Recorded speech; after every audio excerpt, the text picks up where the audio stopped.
चर्चा से आता है और उम्मीद भी है, और मुझे लगता है इस वजह से आप देख रहे हैं लगातार इस चुनाव में विभिन्न पार्टियों से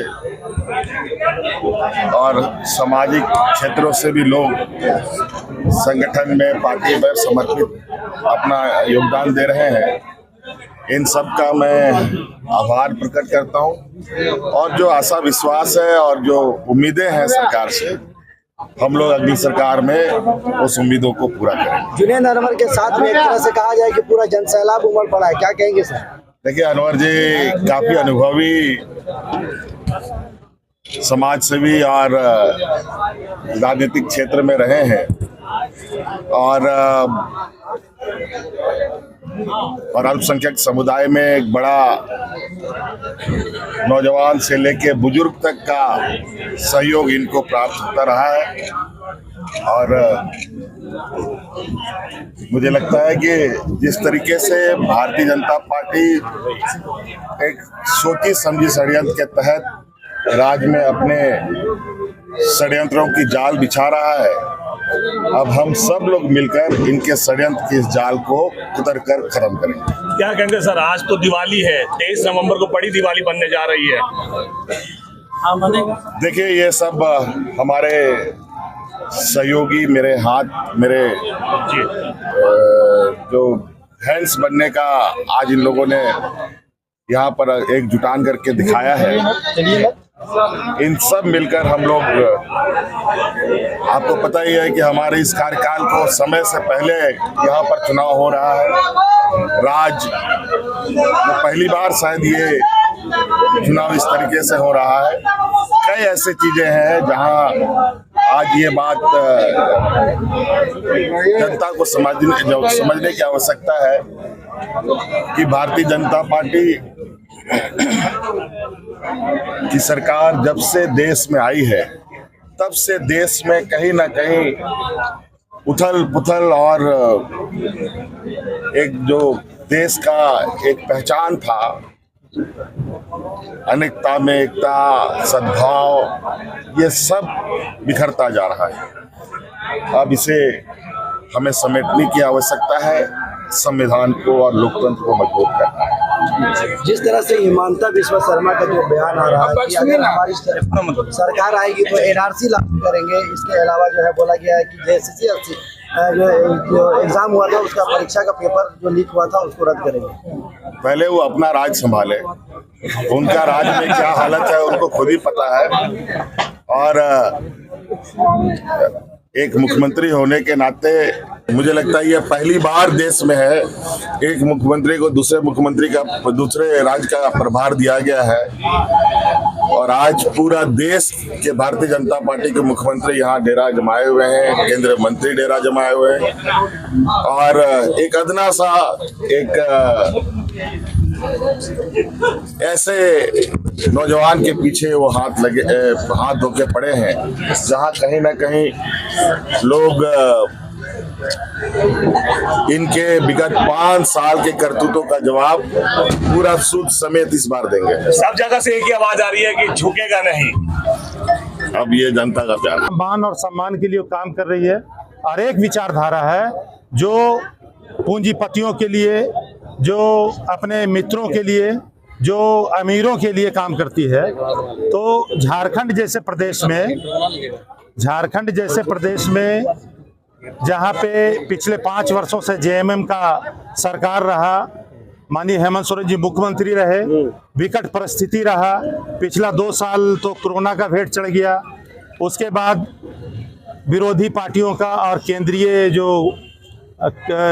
जो एजेंसियां हैं उनका लगातार प्रहार होता रहा। उसके बाद भी जिस तरह से अडिग रूप से, जिस तरह मजबूती के साथ झारखंड को इन्होंने चलाया, और सरकार का जो पैसा है वो गरीब जनता के जेब तक इन्होंने पहुंचाया, आमतौर पर ऐसा होता नहीं है। बाकी जो पार्टियां हैं, बाकी जो सोच है, विचारधारा है, ये अपने लोगों को, अपने दोस्तों को फ़ायदा पहुंचाती है, हजारों करोड़ माफ़ कर देती है। और दूसरी बात है कि जो और देश के दूसरे राज्यों में जहां भाजपा का सरकार है, आप देख सकते हैं कि छत्तीसगढ़ में भाजपा का सरकार बनता है, एक निरीह और गरीब आदिवासी के सर पर पेशाब कर दिया जाता है। अब मणिपुर में भाजपा का सरकार बनता है, हमारी बहन और बेटी को नंगा करके घुमाया जाता है। इनका सरकार जब यूपी में बनता है तो एक हरिजन मोछ नहीं रख सकता है, चप्पल पहन के नहीं चल सकता है, घोड़ा में नहीं बैठ सकता है।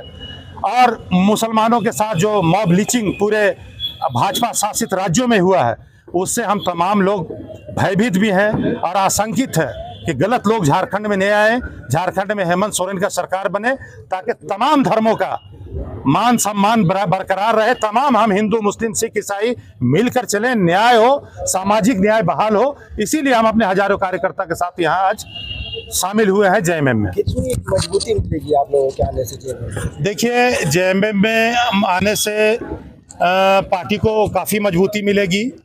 बहुत सारे लोग इसमें ऐसे थे जो भाजपा में भी थे, मुस्लिम हो के भी। बहुत सारे और साथी मेरे ऐसे हैं, भाजपा के जिला अध्यक्ष हैं, मेरे साथ ज्वाइन किए हैं, भोक्ता जी। लातेहार विधायक जो अभी भाजपा से लड़ रहे हैं भाजपा का चुनाव, उनके अपने चचेरे भाई हैं बीरू जी, वो ज्वाइन किए हैं। तो काफ़ी शक्तिशाली तौर पर ये भीड़ आया है और हम तमाम लोगों का एक उद्देश्य है कि किसी तरह भाजपा का नापाक जो मंशा है, हम झारखंड में उसको पूरा नहीं होने देंगे। जिस तरह से 10 जून का जो मामला हुआ था, पता है कि आपको क्या हुआ है? जिस तरह से हेमंता बिस्वा शर्मा झारखंड की राजधानी रांची में जो हमेशा कैंप कर रहे हैं लगातार, और उनका कहना है कि जेपीएससी और जो एग्जाम हुआ था उसका जो है पेपर लीक का जो मामला है उसमें हम काम करेंगे। इसके अलावा हम एनआरसी लागू करवाने के बाद ही झारखंड से जो है यहाँ जाएंगे आसाम। क्या कहेंगे इस पर? देखिए, एनआरसी के विषय में जहाँ तक आप लोग जानते हैं कि एनआरसी में देश के वो लोग जो सेकुलर है, सिर्फ मुसलमान नहीं, जो भी सेकुलर लोग हैं, सामाजिक न्याय के लोग हैं, वो तमाम लोग इसको खंडित कर चुके हैं और इसको बहिष्कृत कर चुके हैं कि इसको हम लोग नहीं मानेंगे। तो ऐसा नहीं है कि एनआरसी के खिलाफ में सिर्फ हम मुसलमान हैं, ऐसी बात नहीं है। एनआरसी से बहुत सारे लोगों को फर्क पड़ेगा। और जहाँ तक हेमंता बिस्वा शर्मा की बात करते हैं, तो आप लोगों को मालूम नहीं होगा कि वो अपना पहचान छुपा के झारखंड में प्रचार और प्रसार कर रहे हैं। उन पर खुद यही भाजपा किट घोटाला का आरोप लगा के बड़ा आरोपी बना के और उसको एक हाईलाइट किया था कि ये गबन करने वाले हैं। आज वो भाजपा के वॉशिंग पाउडर में धुल के आए हैं और यहाँ साफ सुथरा अपने आप को साबित कर रहे हैं। ये उनका गलत सोच है और उनके किसी बात का झारखंड पर कोई असर नहीं पड़ने वाला है। दूसरा और अहम बात, वो बात करते हैं बिचौलियों का, वो बात करते हैं बाहर से जो लोग यहाँ आ रहे हैं, बोलते हैं घुसपैठियों का। तो हेमंता बिस्वा शर्मा तो खुद एक घुसपैठिया है, यहाँ उसका क्या जरूरत है? यहाँ झारखंड में भाजपा के पास कोई नेता नहीं बचा है क्या? या भाजपा ये क्लियर करे, बताए कि झारखंड में वो किनको मुख्यमंत्री बनाना चाहता है। जब भाजपा का खुद मानसिकता ठीक नहीं है, भाजपा खुद ये क्लियर नहीं कर सकती है। मैं दावा करता हूं कि भाजपा क्लियर नहीं कर सकती है कि झारखंड में अगर उसकी सरकार बनी तो किसको मुख्यमंत्री बनाना चाहता है। इसलिए कि उनके अंदर, अपने अंदर में काफी विवाद है, लड़ाई है, और हम तमाम समूह जो यहाँ आए हैं भाजपा के मानसिकता को पूरा नहीं होने दें। हेमंता बिस्वा शर्मा बोल रहे हैं, उनका स्टेटमेंट आया है कि यहाँ पे गुलाम अहमद मीर क्या कर रहे हैं, उनको धक्का मार कर क्या कहेंगे? ऐसा है, जो मीर साहब जो हैं, ठीक वही रोल में तो शर्मा साहब भी हैं।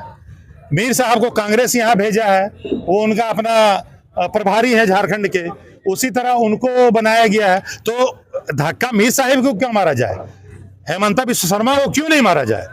हम लोग ये जितना नौजवान यहाँ जमा हुए हैं ना, उन्हीं को धक्का मार के बाहर करेंगे झारखंड से। और 23 तारीख के बाद आप देख लीजिएगा कि मुंह छुपा के वो भागेंगे।